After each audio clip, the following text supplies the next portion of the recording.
হাদিসে কি আছে? 999টা লোক কোথায় যাবে? কোথায়? জাহান্নামে যাবে। একটা লোক কোথায়? জান্নাতে যাবে। আপনি এখানেই হিসাব করলে বুঝতে পেরে যাবেন যে কারা কারা যাচ্ছে, আর আপনি নিজে যাচ্ছেন কিনা আপনি বুঝতে পেরে যাবেন।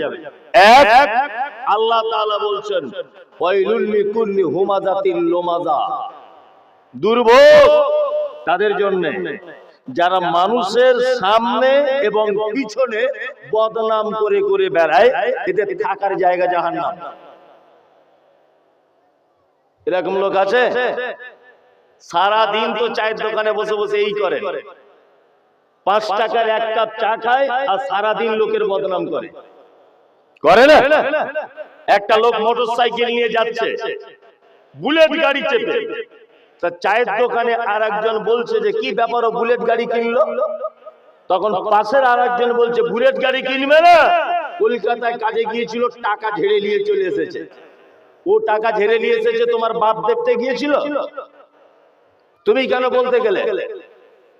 হ্যাঁ, আল্লাহ তাআলা বলছেন ইয়া আইয়ুহাল্লাযীনা আমানু ইজতানিবু কাসীরাম মিনাজ জান্নি ইন্না বাযাজ জান্নি ইসমুন।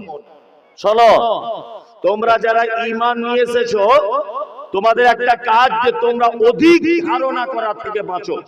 নিশ্চয়ই অধিক ধারণা মহাপাপ। ধারণা করে কথা বলতে যাবেন না। আর একটা কথা আপনাকে বলি, এক পৃথিবীতে একটা মাত্র পাপ আছে, যে পাপ ক্ষমা পাওয়ার কোনো রাস্তা নেই।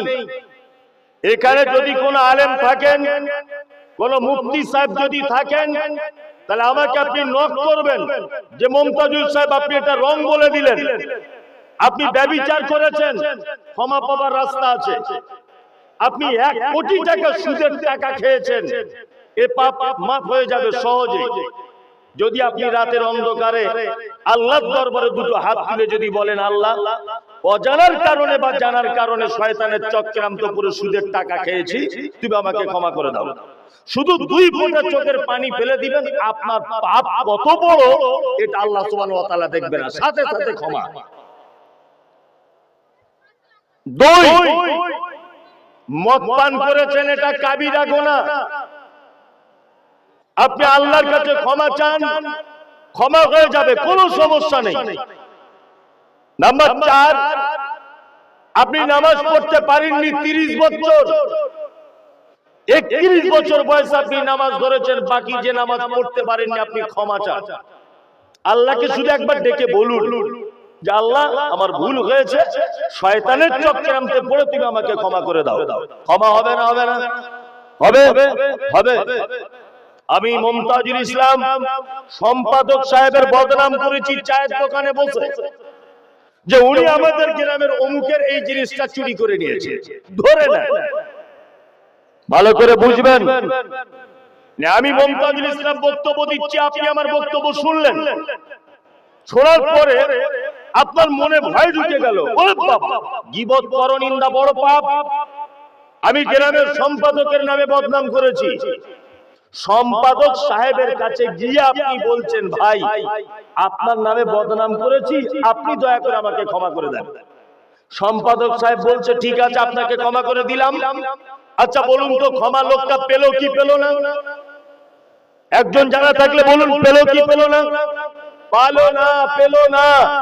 পৃথিবীতে একটা পাপ আছে যে পাপের বাচ্চা হয়, পৃথিবীতে একটা পাপ আছে যে পাপ চেন সিস্টেমে বাড়ে, তার নাম হচ্ছে পরনিন্দা, গীবত।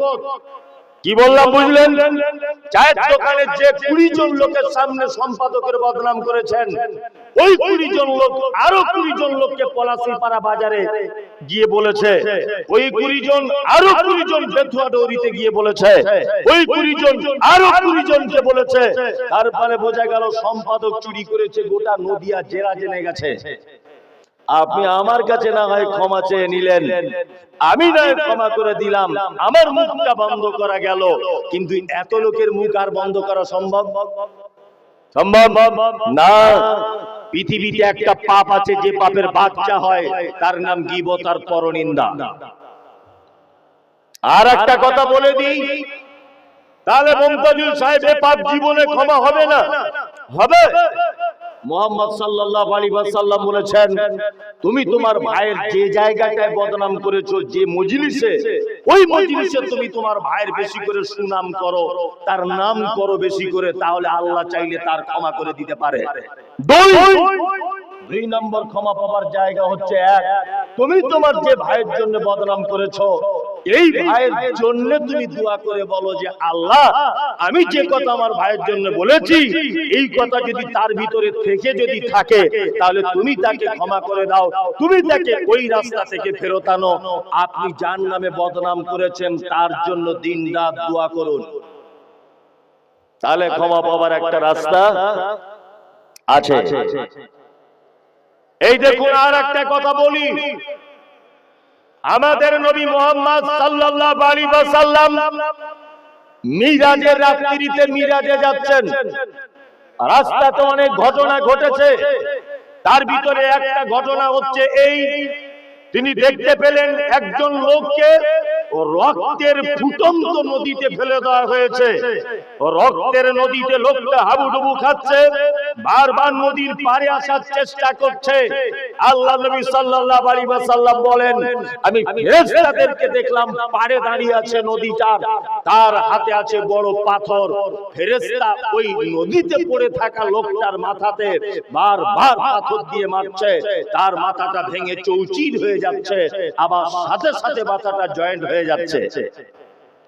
জিবরিলকে বললাম, জিবরিল, লোকটাকে যাকে বারবার তার মাথাতে পাথর দিয়ে মেরে আঘাত করে তার মাথা ভেঙে দেওয়া হচ্ছে, লোকটাকে? তখন জিবরিল বলছেন, আপনার উম্মতের ওই লোকটা, যে লোকটা সুদের টাকা খেত।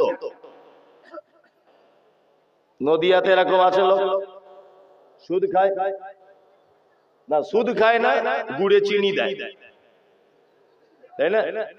সুদ খায় না, গুড়ে চিনি দেয়, এরকম লোক আছে না? নেই? আছে, আছে। এখন বর্তমান বাজারে কয়েকটা বাস্তব চিত্র আপনার সামনে তুলে ধরছি, শুনে না। হাজী সাহেব হজ করতে যাবে, 5 লাখ টাকা ব্যাংকে জমা রেখে দিয়েছে, অশিক্ষিত লোক বুঝে না। তা 3 বছর 4 বছর পরে হজের নিয়তে রেখেছিল, টাকাটা ব্যাংক থেকে তুলছে, এবার 2023 সালে 2024 সালে হজে যাবে। তা যেদিন টাকা তুলতে গেছে সেদিন দিয়ে দেখছে 5,30,000। হাজী সাহেব হয়তো ভেবেছে ম্যানেজার ভুল করে দিয়েছে 30,000, কিন্তু এটা যে ও 5 লাখ জমা রেখেছিল তার বাচ্চা হয়েছে, তাই তো ব্যাংকে। হাজী সাহেবকে দেখলাম না যে হাজী সাহেব 5 লাখ টাকা যে 30,000 টাকা বেশি হয়েছে, ওই 30,000 টাকা কোথাও কোন দুস্থ মানুষকে দিয়ে দিয়েছে, বা কোন মাদ্রাসাতে দিয়ে দিয়েছে, বা কোন মাদ্রাসার কল বাথরুম হচ্ছিল সেই খাতে ব্যয় করে দিয়েছে, এরকম লোক খুব কম। সুদে ডাইরেক্ট টাকা খাটায় না, তবে একটা লোক এখানে বলুন যে আমার বছরে 10 লাখ টাকা 5 লাখ টাকা ব্যাংকের সঙ্গে লেনদেন হয়। আচ্ছা বলুন তো, ব্যাংকের বইটায় দেখবেন দাগ টানা আছে, কত তারিখে কত টাকা জমা দিয়েছেন, কত তারিখে কত টাকা তুলেছেন, কোন টাকা কোথা থেকে ঢুকেছে, তারপরে আরেকটা ঘর করা আছে আপনাকে বছরে কত টাকা ব্যাংক সুদ দিয়েছে। থাকে কি থাকে না? একটা লোক বলুন তো যে প্রত্যেক বছরে ব্যাংকে সুদের টাকাটা আলাদা করে দিই মৌলভী সাহেব, আছে? গোলাম হোসেন, জান্নাত অত সহজ না। কি বললাম বুঝলেন? অত সহজ নয়। 1 লাখ টাকা 1.5 বছর ব্যাংকে জমা আছে, টাকাটার বাচ্চা হয়নি, হয়েছে? কেউ বার করে দিয়েছে? নাই। অথচ আমাদের দাবি খুব বেশি, আমি মুসলিম, আমি জান্নাতে যাব না, মানে দাবিটা বেশি না? বেশি। আল্লাহ নবী সাল্লাল্লাহু আলাইহি ওয়াসাল্লাম বলেন, একটা সুদখোরের অবস্থা দেখলাম যে কিয়ামতের আপনার মিরাজের রাত্রিতে তাকে রক্তের নদীতে ফেলে দেওয়া হয়েছে, তার মাথা মেরে চানাচুর করে দেওয়া হচ্ছে, ভাঙা হচ্ছে। হযরত মুহাম্মদ সাল্লাল্লাহু আলাইহি ওয়াসাল্লাম সুদের ব্যাপারে যত জঘন্য শব্দ ব্যবহার করেছেন, আর অন্য কোন পাপের ব্যাপারে এত জঘন্য শব্দ ব্যবহার করেনি। তিনি বলেছেন, 1 টাকা যদি কেউ সুদের খায়, তাহলে মায়ের সাথে ব্যভিচার করলে যে পাপ হয় ওই পাপ হয়। পৃথিবীতে সবথেকে বেশি সন্তানকে ভালোবাসে কে? মা, আপনিও কিন্তু আপনার মাকে সব থেকে বেশি ভালোবাসেন, বাসেন না? বাসেন। তাহলে আপনার মা হয়তো কবরে চলে গেছে, আপনার মা কবরে চলে গেছে, তারপরে পৃথিবীতে বসে আপনি সুদের টাকা গুনছেন, খাচ্ছেন। তাহলে আপনার ওই মা, যে মা 10 মাস আপনার পেটে ধারণ করেছিল, মুহাম্মদ সাল্লাল্লাহু আলাইহি ওয়াসাল্লাম বলেছেন তোমার মায়ের সাথে ব্যভিচার করলে যে পাপ, ওই পাপ হয়। খুব কঠিন না বলুন? কঠিন কি কঠিন নয়? সকাল বেলাতে ব্যাংকে গিয়ে সব চেক করে দেখবেন কত টাকা ইন্টারেস্টের হয়েছে, টাকাটা বার করে মাদ্রাসার বাথরুম পায়খানা ঘরগুলো পানি জমে যাচ্ছে, ওইগুলোতে কাজ করে দিবেন। কি বললাম বুঝলেন? চলুন, আল্লাহ নবী সাল্লাল্লাহু আলাইহি ওয়াসাল্লাম বলছেন আর একটু এগিয়ে গেলাম, আর একটু এগিয়ে গিয়ে দেখতে কিছু লোক তারা দাঁড়িয়ে আছে, তাদের হাতের নখগুলো তামা দিয়ে তৈরি করা, তামা, নিজের মুখের গোশতটা ছিঁড়ে ছিঁড়ে ফেলছে। জিবরিলকে বললাম, জিবরিল এরা কারা? নিজের নখ দিয়ে নিজের গোশতগুলো ছিঁড়ছে কারা?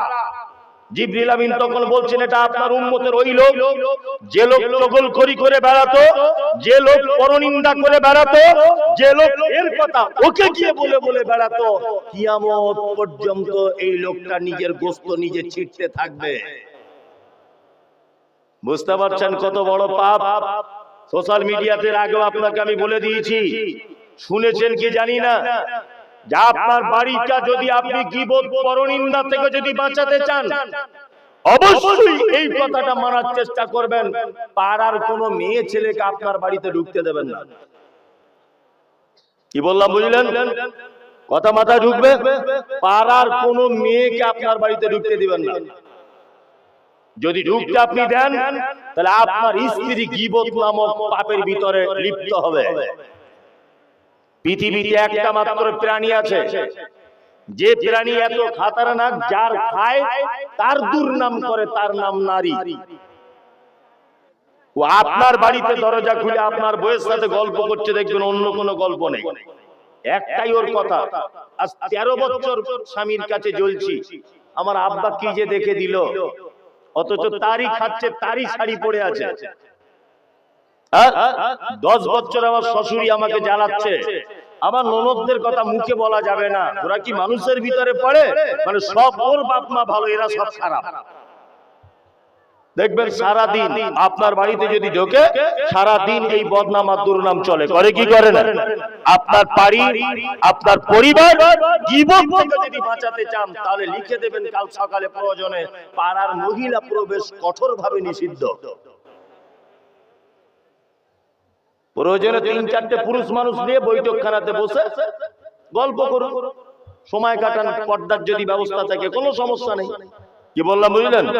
জি, আমি ওই জন্য বলে দিয়েছি যে এখন গীবত মানুষের এমন এক জায়গায় পৌঁছে গেছে যে আল্লাহর ঘর মসজিদে পর্যন্ত পরনিন্দার গীবত চলছে। আচ্ছা আপনাকে একটা কথা বলছি, জেনে জানা থাকলে বলুন, আচ্ছা মসজিদে সুন্নত পড়া ভালো না বাড়িতে পড়া ভালো? কারা বলছেন? সবাই বলছে বাড়িতে পড়া ভালো। মুহাম্মদ সাল্লাল্লাহু আলাইহি ওয়াসাল্লাম বলেছেন ফরজ নামাজ হয়ে গেল যোহরের 4 রাকাত, তুমি তাসবিহ করে নাও, করে চটজলদি বাড়ি চলে এসো, তোমাদের বাড়িগুলোকে কবর বানিয়ে দিও না, বাকি সুন্নতগুলো বাড়িতে পড়ো। কেন? যদি মুহাম্মদ সাল্লাল্লাহু আলাইহি ওয়াসাল্লামের এই কথাটা মেনে যদি প্রত্যেক মসজিদের মুসল্লিরা যদি চলতো, গীবতের সুযোগ থাকতো না। এই যে নামাজ পড়ে 4 জন বুড়ো মিলে বসে আছে, এর বইয়ের গল্প, ওর বেটির গল্প, ও কি করে দুতলা বাড়ি করলো, ইমাম সাহেব কোথায় যায়, অমুক কি করে, মসজিদের ভিতরে এই পাপ হয়, হয় না? ওই জন্য বলছি নামাজ পড়া হয়ে গেলে মসজিদে 1 মিনিট বসার চেষ্টা করবেন না, সাথে সাথে বাড়ি চলে আসুন, বাড়ি এসে ঘরের ভিতরে সুন্নত পড়ুন, এটা আপনার জন্য উত্তম। এটা একটা মারাত্মক পাপ, গীবত পরনিন্দা। আল্লাহ তুমি আমাদেরকে এই পাপ থেকে বাঁচাও, বলুন আমিন। আমিন। আমিন। এই পাপ যদি কেউ করে, আল্লাহ তাআলা বলছেন ওয়াইলুল লিকুল্লি হুমাযাতিল লুমাযা, দুর্ভোগ ওদের জন্য, অর্থাৎ ওয়াইল নামক জাহান্নাম ওদের জন্য, যারা মানুষের সামনে এবং পিছনে বদনাম করে করে বেড়ায়, এদের জন্য জাহান্নাম ঘোষণা করে দিচ্ছেন কে? আল্লাহ। তারপর আল্লাহ বলছেন আল্লাযী জামা মালা ওয়া আদ্দাদা, দুর্ভোগ তাদের জন্য যারা তাদের সম্পদকে জমা করে গুনে গুনে রাখে। আজকে এত টাকা হয়েছে, কালকে এত টাকা, পরশুদিন এত টাকা, মালের যাকাত দেয় না, দান করে না, কৃপণতা করে সম্পদ জমা করে। ইয়াহসাবু আন্না মালাহু আখলাদা। আল্লাহ তাআলা বলছেন তাদের এটা ধারণা যে আমার মাল চিরস্থায়ী থাকবে, আমার মাল আমাকে বাঁচাবে। মাল বাঁচাতে পারে, সম্পদ বাঁচাতে পারে? পারে না।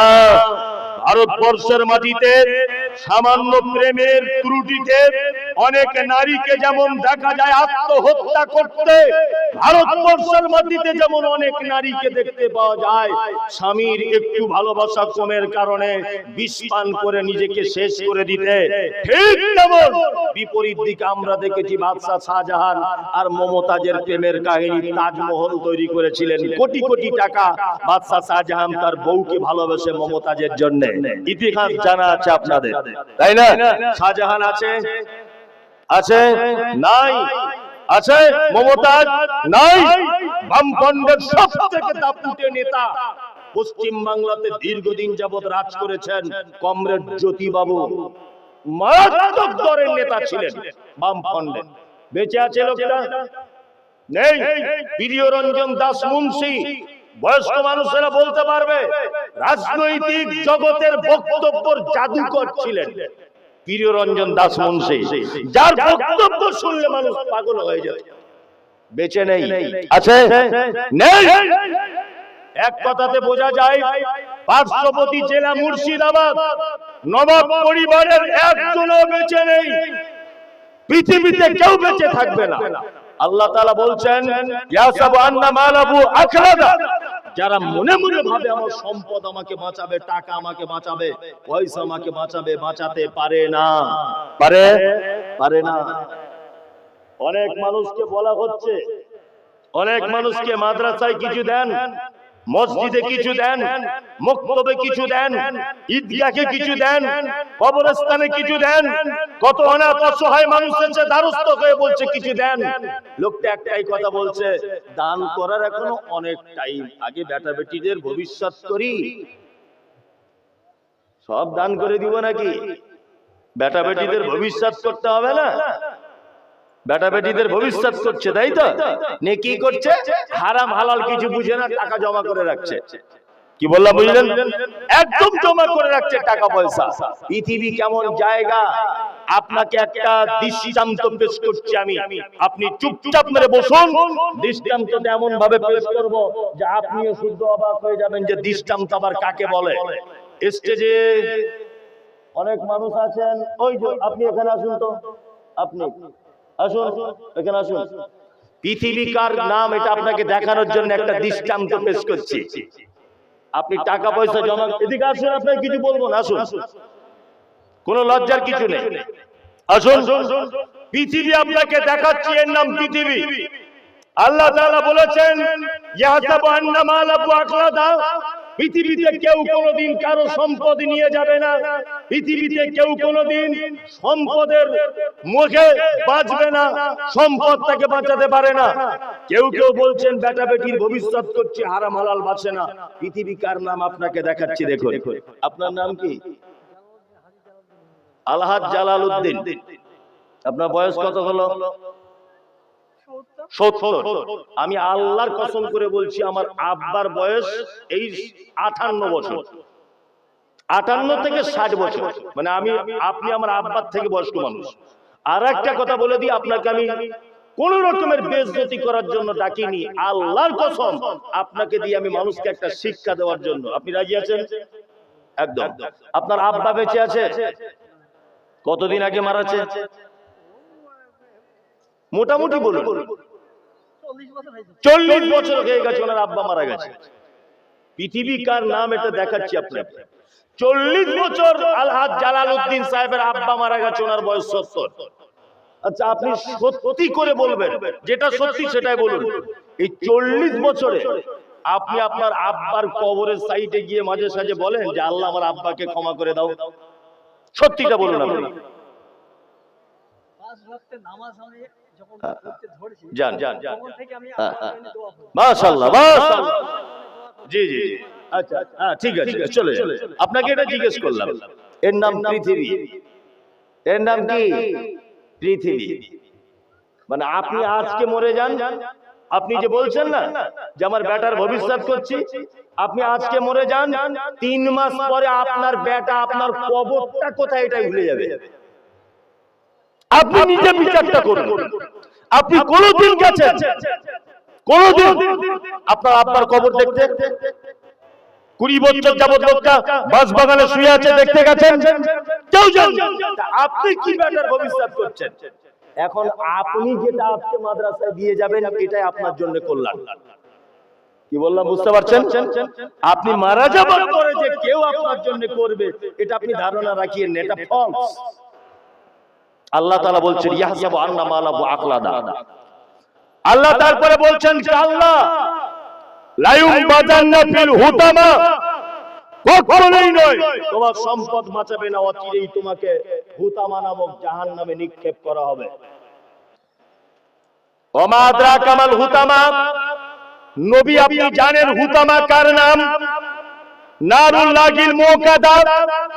আল্লাহ বলছে হুতামা এটা প্রজ্বলিত আগুন আমার, আল্লাতী তাত্তালি আলা লাফিদা।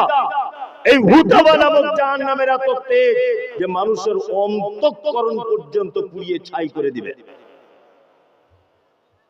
ইন্নাকা আলাইহিম মুসাদা, হুতামা নামক জাহান্নামে মানুষকে বেঁধে রাখা হবে। ফি আমাদিম মুমাদ্দাদা, আগুনের বড় বড় খুঁটি হবে, সেই খুঁটিতে মানুষদেরকে বাঁধা হবে। আচ্ছা বলুন, কিয়ামতের মাঠে যদি আল্লাহ তাআলা বলে তুমি এখানে দাঁড়াও, একজনকে উঠে আর বসতে পারবে? যাকে দাঁড়াতে বলা হবে আর ঘুরে বসতে পারবে আল্লাহর বিনা অর্ডারে? পারবে? আল্লাহ যদি কাউকে বলে তুমি চলতে থাকো, সেই লোকটা কি দাঁড়াতে পারবে? পারবে। তার মানে বোঝা যায় আহকামুল হাকিমিন, বিচারকের বিচারক সেদিনকে কে? আল্লাহ। আল্লাহ তাআলা মানুষকে তো জাহান্নামে এমনিতেই ভরে দিতে পারে, কিন্তু আল্লাহ বলছে ওদেরকে বেঁধে রাখবে। জাহান্নামে সব বাঁধা হবে। কেন বাঁধা হবে? কেন? গ্রামে দেখবেন যখন ওই ছেঁচড়া চোর যখন ধরা পড়ে, ছেঁচড়া চোর, এই ছাগল চোর, কারোর হাড়ি চুরি করেছে, কারোর ওই গুড়ের আর কি ডাব্বা চুরি করেছে, এসব ছোটখাটো চোর আছে না, যারা মদ গাঁজা খায়, পয়সা করি থাকে না, এটা ওটা চুরি করে বিক্রি করে দেয় না, এরকম চোর যখন গ্রামে ধরা পড়ে তখন গ্রাম পঞ্চায়েত কি করে, বা গ্রামের ক্ষমতাবান লোক কি করে? ক্ষমতাবান লোক তখন ল্যাম্প পোস্টে তাকে বাঁধে, বেঁধে দিয়ে কি বলে, দেখি কোন বাপের বেটা আছে তোর হাত এখান থেকে খুলে আজকে, বলে না? তার মানে গ্রামের মোড়ল কত যে ক্ষমতাবান, তার ক্ষমতাটা দেখায় একটা ছেচকি চোরের উপরে। দেখায় কি দেখায় না? আল্লাহ তাআলা বলছেন খুযু ফাগুল্লু সুম্মা তাকিমু সাল্লু, কিয়ামতের দিন প্রত্যেক অপরাধীদের হাতগুলোকে পিছনে বাঁধা হবে, প্রত্যেক অপরাধীদের হাত। লকডাউনের নাম করে বাবরি মসজিদ ভেঙে রাম মন্দির উদ্বোধন করছো, তুমি আজকে ভারতবর্ষের মসনদে বসে আছো, তাই তোমার এই ক্ষমতা। আল্লাহ সুবহানাহু ওয়া তাআলা বলছেন খুযুহু ফাগুল্লু সুম্মা তাকিমু সাল্লু, কিয়ামতের মাঠে তোমার মতো প্রধানমন্ত্রীর পিছনে হাত বেঁধে দিব, হাত বাঁধা থাকবে এরকম করে। খুব মজা করে বাবরি মসজিদ ভেঙেছিলে, খুযুহু ফাগুল্লু। আল্লাহ ফেরেশতাদেরকে বলবো ওদেরকে ডাক, হাতগুলোকে পিছন দিক দিয়ে বাঁধ, সুম্মা তাকিমু সাল্লু, আর পাগুলোকে উপরের দিকে করে দে, আর হাতে আর মুখে হিজরাতে হিজরাত ওদেরকে জাহান্নামের ভিতরে ঢোকানো হবে। জাহান্নামে আল্লাহ বলছেন ফি আমাদিম মুমাদ্দাদা, তাদেরকে বেঁধে রাখা হবে, বেঁধে রাখা হবে। এই কারণে আল্লাহ সেদিন বলতে চাইবে দেখি তোমার কোন স্বরাষ্ট্রমন্ত্রী আছে, দেখি তোমার কোন যাদব আছে, কোন চ্যাটার্জি ব্যানার্জি মুখার্জি আছে, এই কাম থেকে হাত তুলে নিয়ে যাবে। দেখি এটা আজকে একচ্ছত্র মালিকানার দায়িত্ব থাকবে কে? আল্লাহ। আল্লাহর পাকড়াও থেকে কেউ কোনোদিন বাঁচতে পারে না। তাহলে আপনাকে এখানে দুটো কথা বলে দিলাম, গীবত পরনিন্দা করিয়েন না। 2, মাল জমা করুন, কিন্তু এটা ভেবে জমা করবেন না যে মাল আমাকে বাঁচাবে। মাথায় থাকলো? চলো আর একটা কোরআনের আয়াত বা সূরার বাংলা বলে দিই, জাহান্নাম কারা চলে যাচ্ছে। আল্লাহ তাআলা বলছেন আরাআইতাল্লাযী ইউকাযযিবু বিদ্দীন, নবী আপনি কি তাকে দেখেছেন যে কিয়ামতের দিবসকে মিথ্যা মনে করে। আচ্ছা কিয়ামত হবে এটা বিশ্বাস আছে কাদের? হাত তুলুন একবার। হবে? সবার বিশ্বাস? সবার বিশ্বাস কিয়ামত হবে। কিয়ামত কেমন এটা জানা আছে? হালকা একটু বিবরণ দিই। কিছুদিন আগে তুরস্কের মাটিতে একটা ভূমিকম্প হয়েছিল, সোশ্যাল মিডিয়া দেখেছেন ভূমিকম্প। বিজ্ঞানীরা বলছে মাটি থেকে ৮,০০০ ফুট নিচে এই মূল ভূমিকম্পের উৎপত্তি হয়, ৮,০০০ ফুট নিচে। তার ফলে তুরস্কের মাটির উপরে ২তলা ৫তলা ১০তলা বিল্ডিং গুলো থর করে কাঁপতে কাঁপতে অজস্র মানুষ মারা গেছে। ভাঙার স্তূপে পড়ে কত শিশু তারা না খেতে পেয়ে মারা গেছে, কত গৃহপালিত পশু মারা গেছে। গত বছর তুরস্কের মাটিতে ঘটনা ঘটেছিল না? ঘটেছিল। এটা হচ্ছে পৃথিবীর ভূমিকম্প। সামান্য কেঁপে কেঁপে আস্তে আস্তে করে বিল্ডিং ভেঙে ভেঙে পড়ে যায়। কিন্তু আল্লাহ তাআলার ভূমিকম্প কিয়ামতের দিবসের ভূমিকম্প। আল্লাহ তাআলা বলছেন ইজাদুল জিলাতিল আরজু জিলজালাহা ওয়া আকরাজাতিল আরজু আসকালাহা। কিয়ামতের দিবসের ভূমিকম্প বড় কঠিন। আল্লাহ তাআলা বলছেন ওয়া আকরাজাতিল আরজু আসকালাহা, মাটির তলায় থাকা জিনিসগুলোকে উপরে তুলে দেওয়া হবে। ঢালাই মেশিনে দেখেছেন বাড়ি সিমেন্ট পাথর দিয়ে উপরের মাল নিচে, নিচের মাল উপরে করে না? আল্লাহ বলছেন ওয়া আখরাজাতিল আরদু আসফালাহা, কিয়ামতের দিবসের ভূমিকম্প মাটির তলার মাল উপরে তুলে দেওয়া হবে, উপরের মাল নিচের দিকে করে দেওয়া হবে। এর নাম কিয়ামতের মাঠ। কিয়ামতের মাঠ কেমন? আল্লাহ তাআলা বলছেন ইয়া আইয়ুহান নাসু তাকু রাব্বাকুম ইন্না